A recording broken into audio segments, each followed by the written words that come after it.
Hey, I'm Hunt, and this is Hunt on LSU, your channel for LSU Fighting Tiger football talk.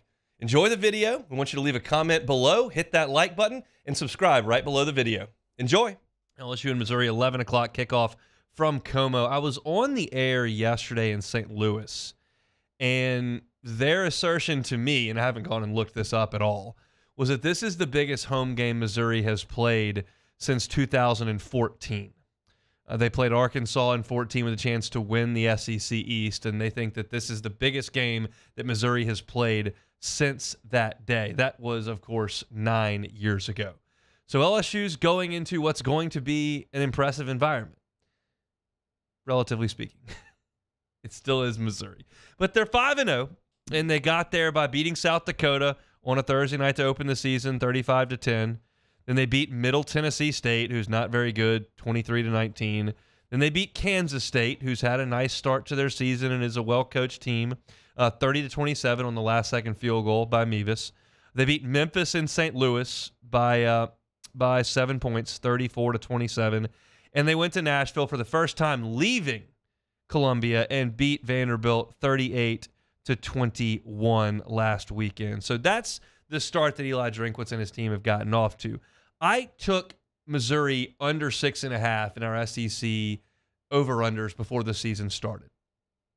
Now, you look at that and you say, well, they're only 2 wins away from going over. And that's right. But they have all SEC games remaining. So do I think they're going to get to 7 wins? Probably. Is it a lock? It's not. I think they'll beat Arkansas. That's a reasonable guess. And that's their other West game. And then you've got the rest of the East outside of Vanderbilt. They could beat Florida for sure. They could beat South Carolina for sure. But none of them are sure things, and certainly LSU is not. But they can win this game. They needed to get off to a great start, and they have done that. And Eli Drinkwitz was asked in his availability yesterday on the SEC teleconference about this 5-0 start that Missouri is off to. I mean, I think we had confidence in our players, and, we kind of take it all one game at a time. I felt like we had good matchups, and, we're just trying to be where our feet are, to be honest. I haven't really looked back at the start or where we're at. We're at week 6 playing against a good opponent, and really anything that's happened in the previous weeks doesn't really matter, good or bad. They had to do it. It is good. And if they didn't, they'd be up against it. If you'd have lost, that tight game to Middle Tennessee or lost that game to Kansas State, obviously the Memphis game was closer, lose to the worst team in the league in Vanderbilt, you'd put yourself behind the 8 ball. At this point, they're feeling as good as they can feel. And they're playing better right now than they were at the beginning of the season. At least they are on offense. If you look at their passing offense in the last 3 games with Brady Cook piloting the ship, it's been much better than it was in the first 2 games. Against Kansas State, he threw for 356 yards and a couple of touchdowns. That'll get it done.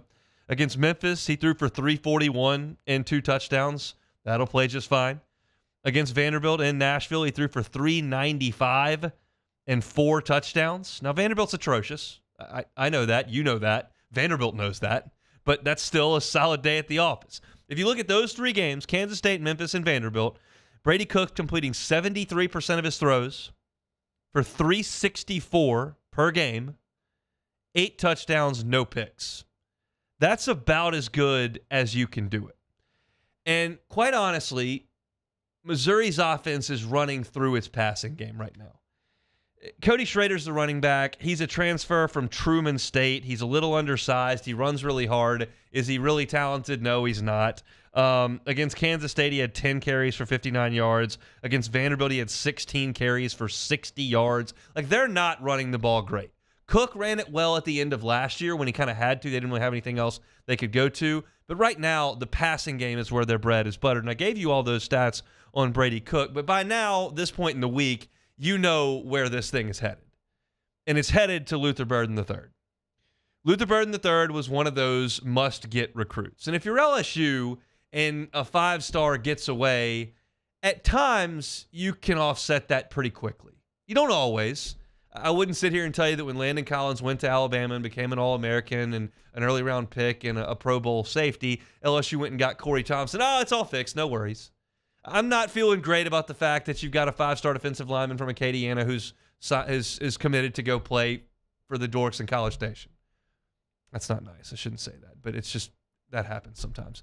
I'm not happy about that, but LSU is equipped to go get really good players elsewhere. In Missouri's case, when you've got a 5-star recruit in your backyard, like, you need to make that happen. And they did with Luther Burden. He was a top 10 player in the country. He was looking elsewhere, certainly looking at Georgia. And Missouri kept him in state. He was from St. Louis. And last year he had a nice year as a freshman, as you would expect. He's exploded. He's 5'11", 208 pounds. He's had 96-plus receiving yards in every game this year. He's had 7-plus catches in every game this year. I was watching some of the tape earlier today, and he's running on a post route, and Kansas State's DBs just couldn't run with him. He just ran by the corner and ran by the safeties, and Cook hit him in stride for a long touchdown. He caught a flat route in that game against Kansas State on the left sideline, and there were a couple of Kansas State defenders that had an angle on him, and he made both miss. I mean, he's really explosive. He doesn't look like A.J. Green or Julio Jones out there, but he does give you feelings of like Jamar Chase, where he's not 6'4", but he's 5'11". He's built solidly. He catches the ball. He's really fast, and he makes guys miss after he catches it. Against Vanderbilt, he caught 2 really nice fade throws from Brady Cook. He ran a little corner route on both of them, and they were dropped right in there, and he made the catches. But you look at his statistics for the year, and it could be a lot better because he's been tackled at the 1-yard line on the games that I've watched twice. He thought he scored both times, but he got tackled right there at the 1-yard line. So you could pretty easily add 2 touchdowns there if you give him an extra 6 feet.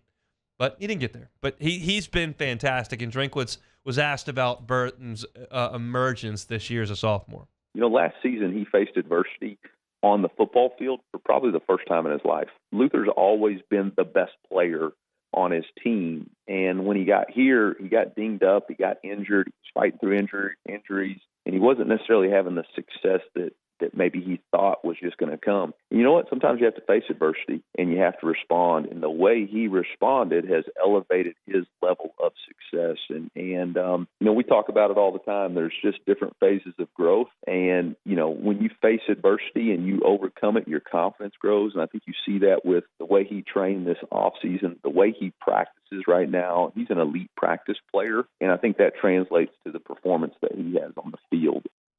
When I see Burden, I'm impressed by the way that Missouri gets him involved. I was trying to think of some LSU examples for you, and one I thought that does not apply at all, which is kind of the opposite of what they do with Luther Burden, was kind of Dwayne Bowe at LSU. Like, Dwayne Bowe had massive numbers at LSU, and he was awesome. But most of what he did was running your general route tree down the field. Post routes, out routes, post, like, slants over the middle. He was running the route tree. And Burden does all that. I just told you he ran that gorgeous corner route a couple times against Vanderbilt, and he ran the post right by everybody in that game. But they're also going to throw him bubbles. They're going to throw him little flat routes. They're going to throw him screens. They might bring him into the backfield and show you a look there. LSU did that some with Jamar Chase, which is kind of more so what they used Luther Burden as. Now, that was a different era when Bo played back in 2006 as opposed to where we are now, and Chase played more in this era, so that makes a lot of sense. But they move Luther Burden around a lot, and he's very versatile. LSU obviously is going to be aware of that, and they're obviously going to spend the entire week defensively trying to figure out how best to handle that. I can't look at anybody over there and suggest, all right, you got him. There is no Stingley. There is no Peterson. There is no Claiborne. There's no Christian Fulton. There's no Trey White. There's not one of those guys. So you're going to have to come up with a plan to figure that out, and most teams are going to do that. So the question is, can Missouri use some other guys? And Theo Weiss Jr. is the other. He was a 5-star recruit coming out of high school. He went to Oklahoma, has transferred over. He's got a little more size, 6'2" senior. Last week, he went nuts. Burden was good, too. He had 2 touchdowns, but Weiss had 10 catches for 118 yards and a touchdown against Vanderbilt. So pretty talented wide receiver core and a quarterback that's playing excellent football, throwing for 365 yards a game over the last 3 games. That's what's sitting in front of LSU. I realize that doesn't paint a very rosy picture for those of you who still are dealing with the PTSD that was last week against Missouri in Oxford, but that's what Missouri is. They're not a great running team at this point. They've got a confident quarterback and some really good wide receivers that can go get it. They're going to spread it out, and Drinkwitz is pretty creative. That's the challenge that LSU faces. We'll talk more about it at the end of the hour. Hey, thanks for watching Hunt on LSU. Before you get out of here, do us a couple of favors. Hit that like button, leave your comments below, and subscribe to the channel for all your Fighting Tiger football talk. See you next time.